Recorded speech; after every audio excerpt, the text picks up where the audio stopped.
K-Rool versus Game & Watch matchup goes to his Min secondary. Yeah, that's actually very, yeah, I mean, as you said, worst matchup, so it's very understandable. And Min is a character that can keep characters out. So getting Game & Watch away from you and not, because again, one grab from Game & Watch could just be at least 30%, if not more. So it makes sense that you want a character that just has enough range to make sure that they never close the distance. Yeah, I mean, like, to put into perspective as to how bad it is, Ben Gold, widely recognized as one of, if not the best K-Rools from Australia, only K-Rool to win a major, he has that at 70-30. Yeah, that's it is difficult. But on the other side, Game & Watch has problems with swords. Like, Ike is generally regarded as one of his worst matchups, or at least it was until Min came out. So I'm interested to see if we have another bad matchup discovered in this DLC character. Yeah, I mean, we've seen a surprising amount of Min tonight. This is the third player to use her in bracket.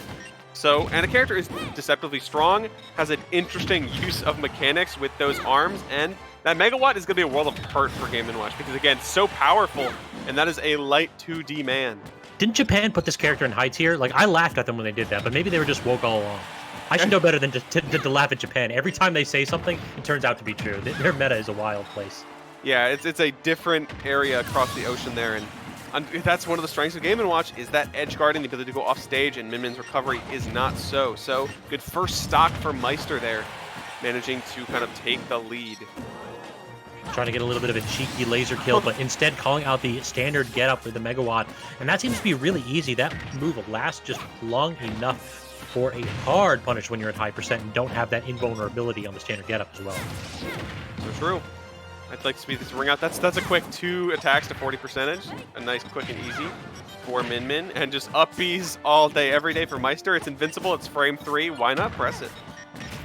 Yeah, that is definitely the skill check. It's if you do not know how to deal with this in the matchup, then the matchup gets a lot easier. Game Watch up B, one of those game-defining moves. Yeah, for sure. If you've not played a Game & Watch, you will get used to it. We assure you. Right now, Megawatt, yeah, again, Ring for the space and the size of the hitboxes, and Megawatt for the hard-hitting damage. It makes sense.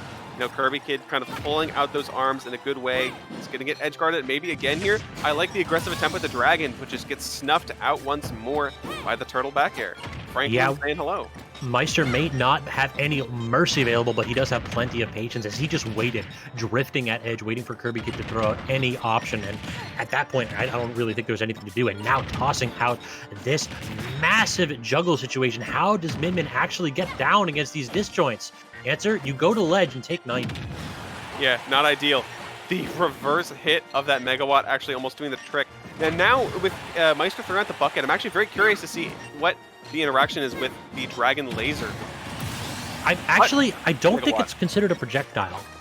Interesting, yeah, just an extension of the smash attack. Interesting note, and hopefully KirbyKid has that in mind, but hopefully KirbyKid has in mind a way to try to make a comeback here in Game 1 because it is not looking easy. The bomb fade away.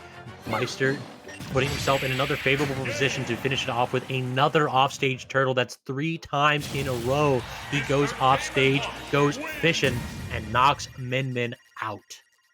Yeah, that was a 3-for-3 situation there. So, again, abuse your character strengths, and edge guarding to keep Min offstage and dead is the smartest way to go.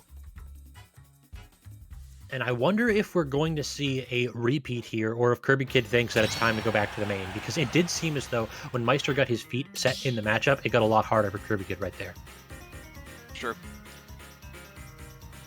So are you going to go for that bad matchup, or are you going to go for that, side character without as much familiarity? It's a hard choice to make for KirbyKid, and a little bit of time to kind of stew things over in between these matches. Certainly, that's always like the difficulty there is when you have like an unpolished secondary, or at least under-polished compared to your main. All right, ride or die, I respect it. And the run back.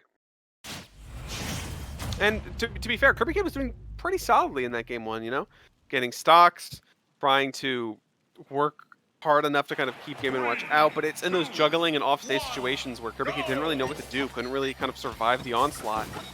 And so, if they just keep it in mind right then and there, can be a little bit better this game. One of the things that Game & Watch really gets away with in this matchup, it seems like, is just the full hop bomb onto shield and cross up. Like, KirbyKid has had that situation happen 2 or 3 times, and really the only option you have to cover above you is jump, up B, or up smash. And all of those are really committal, with up smash having a small hitbox and may, in fact, not trade properly with the bomb. I do like that kind of going high attempt from Maister, but it's just getting sniped out actually from the Dragon Laser. Excellent game 2 showing from KirbyKid here. Only 33%. Maister all of a sudden has to go ahead and adapt to this here. It's like you said, off stage and in jungle situations, KirbyKid is having trouble, but he never had trouble in neutral. Like, the neutral conversions were always on point for KirbyKid. A very good understanding of how to get around the tricks of the Game & Watch. And so far, so good, almost lapping Maister here in percentage in game 2. Avoiding some of the tricks, of course, colliding with them as well, but now you're going to be in an off-stage situation. How are you going to get around the turtle? You're not. It's just an endless wall. 3 of them back-to-back, and you can't move forward, and you don't really have any moves. Maybe Nair could have flanked and gotten Maister off of KirbyKid's back, but it's just so difficult to do there. The problem is that Game & Watch is coming from above you, and what can you do to angle those arms up? Not really all that much. Even the disc only has an upward angle at the end of it. That was just perfect spacing for Maister. He knew exactly where he needed to be to make sure that KirbyKid could not recover properly. Yeah, and now we're seeing those juggle situations because in the blink of an eye, KirbyKid is just getting tagged so much damage. Well, what I actually do, it was like 5 single hit up airs. Yeah, that was just an insane amount of pressure. 2 bombs and a grab. It was a blink and you miss it. KirbyKid showed up in that stock, and then now is at 125% at ledge, and now on that first stock.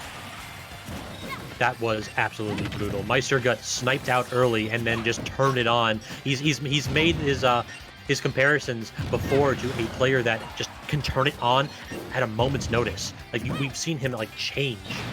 Yeah, channel that fury, channel that willpower into something much more stronger, and we're seeing it because one grab, a lot of percentages, KirbyKid just doesn't really have the options to get back from this. Already 78%. KirbyKid really cannot take these trades. He cannot take these jungle situations. Right now, he's in a point where Game & Watch can't really combo him as easily, so you need to finish this off. Like, you cannot allow this bleeding to go on any further. Yeah, there's no double jump here. That should be dead.